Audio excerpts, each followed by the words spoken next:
Hey, my journaling buddies, welcome back. If you're listening to this episode today, maybe you're carrying something heavy. Maybe it's pain from the past that won't let go. Maybe it's anxiety that clings to your skin like a cold wind. Or maybe it's grief, the kind that swallows you whole. I want you to take a deep breath right now, right where you are. Know this, I see you.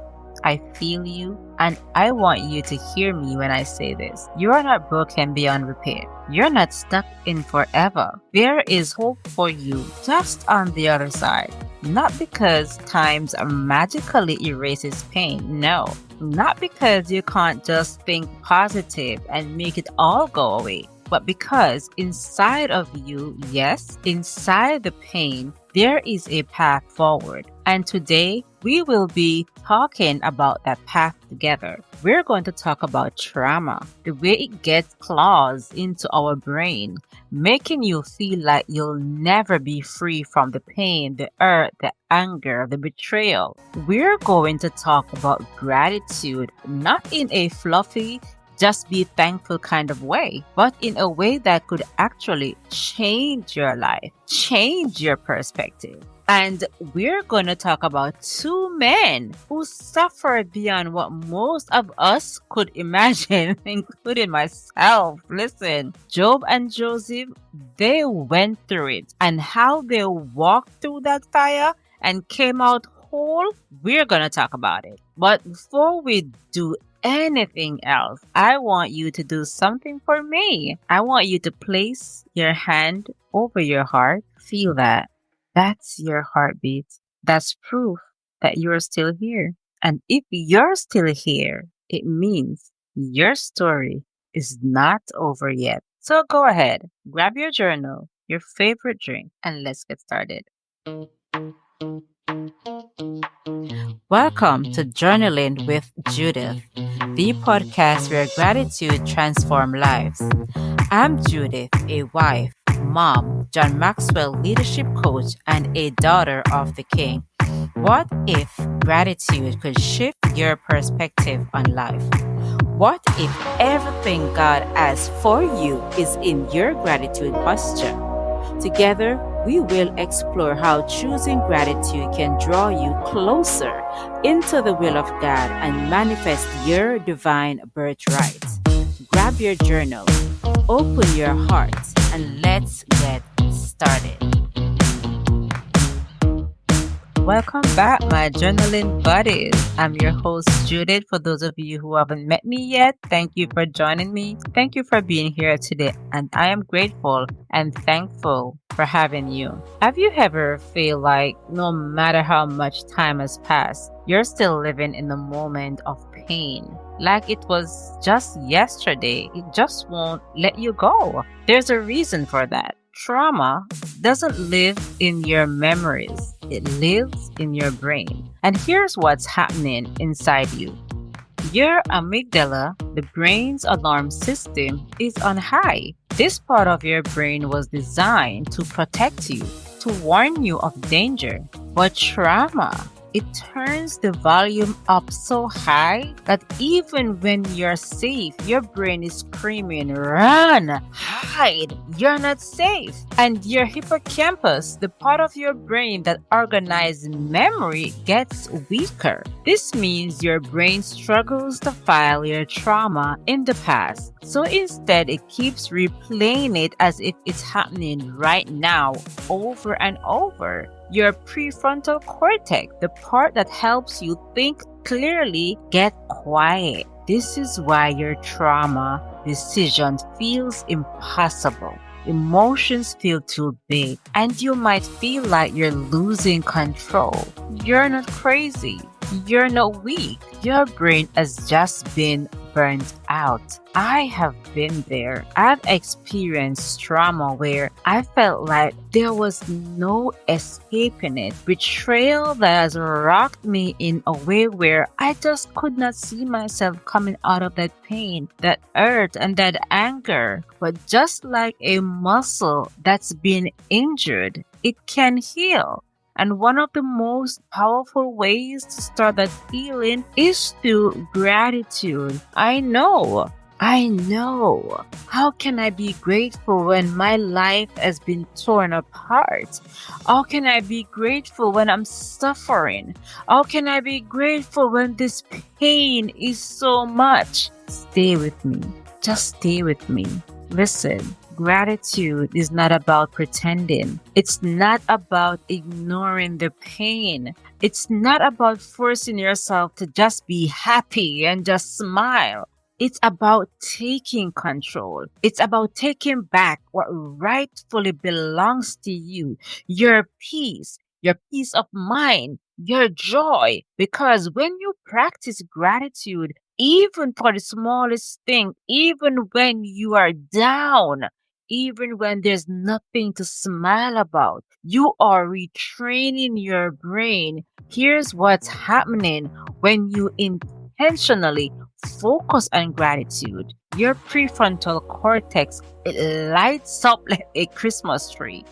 It gives you back the ability to think clearly and make choices from a place of peace and not a place of panic. Your brain releases the chemicals that your neurotransmitters need to create calm and joy and a natural medicine for an anxious mind. Your amygdala calms down.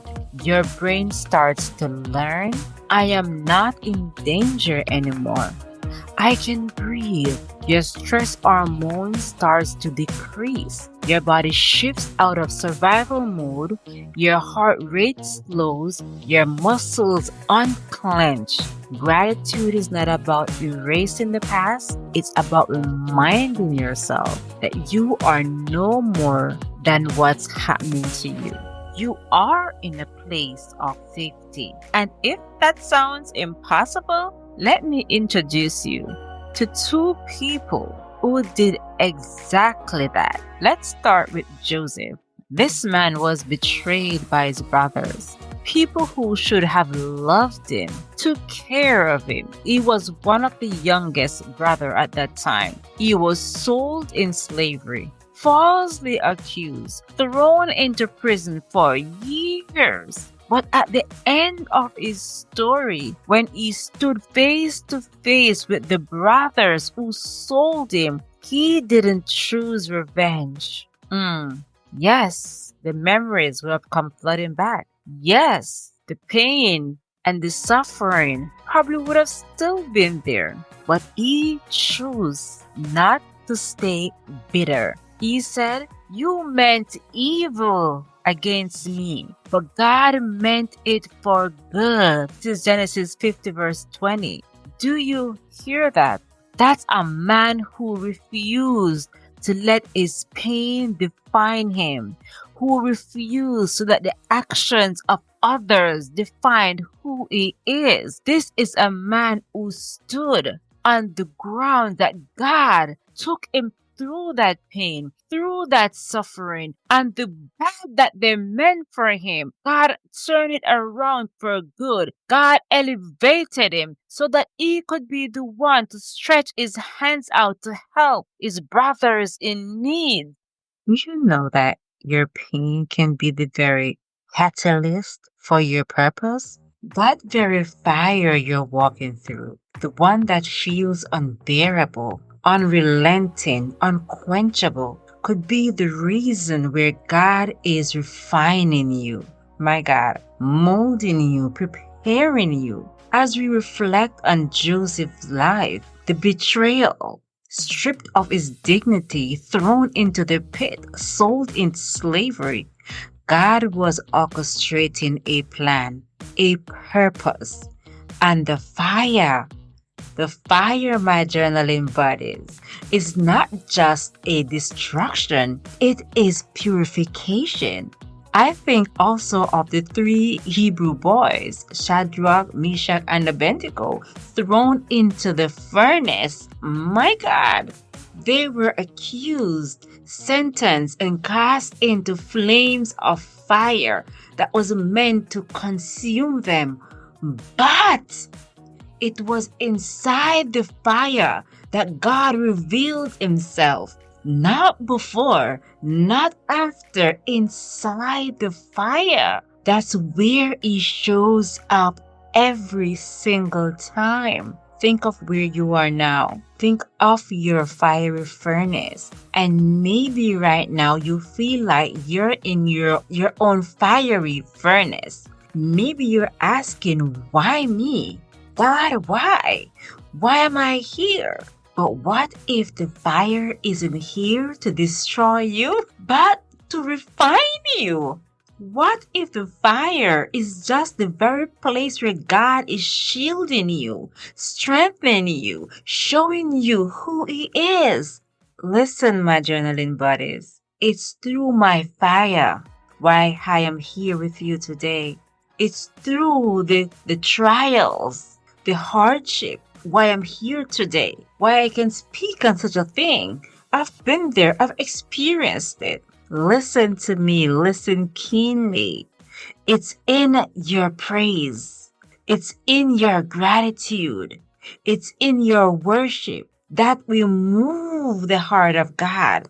Yes, Joseph suffered years of betrayal and hardship, but he never lost sight of God's purpose. And in the end, when he stood before the very brothers who threw him away, he didn't hold any bitterness. What is your heart posture today in your burning fury? What is your heart posture today in what you're going through? Let's speak about Job. He was stripped of everything, everything. His children, his health. If anyone had the right to curse God, it was Job. And here is another funny thing. Job, who lost everything in one day.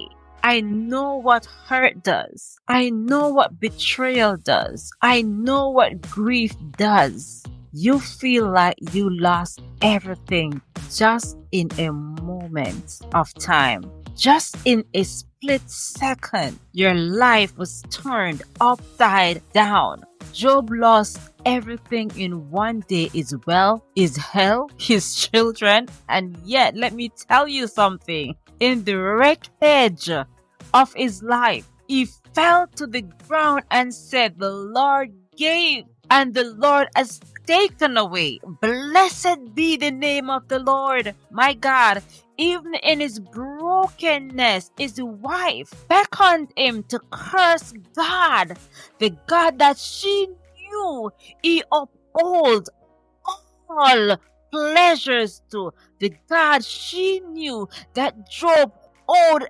everything to. My God, the God who he sacrificed to continually. Did Job enjoy his suffering? No, he didn't. Did he pretend he wasn't in pain? Not at all. But even in his darkest moment, he still clung onto one unshakable truth. God is still worthy of praise. He was still grateful. He still give praise and thanksgiving to God. And by the end of his story, my God, what does the end of your story look like? Can you envision it? Can you see your story on the other side? By the end of his story, God restored Job beyond everything that he had lost. These men didn't just survive. They reframed their pain. They reframed agony. They reframed the struggles, and so can you. Healing begins here. Healing starts now. I know it's not easy because I have been there. It took me a minute and it took the grace of God showing me how to be grateful and thankful in the midst of my suffering, in the midst of my pain. My God, I remember clearly one night I was on the floor prostrated. I couldn't bear it no more. And God was the only anchor I had to stood on. I want you to grab your journal, even a piece of paper, your phone. doesn't matter what it is right now. I want you to take a deep breath. Breathe it in. Now, I want you to write down your answers to these questions. I don't want you to write the questions. I want you to write the answers right now. What is one painful experience you're still carrying? Write it down. Name it. Get it out. 2.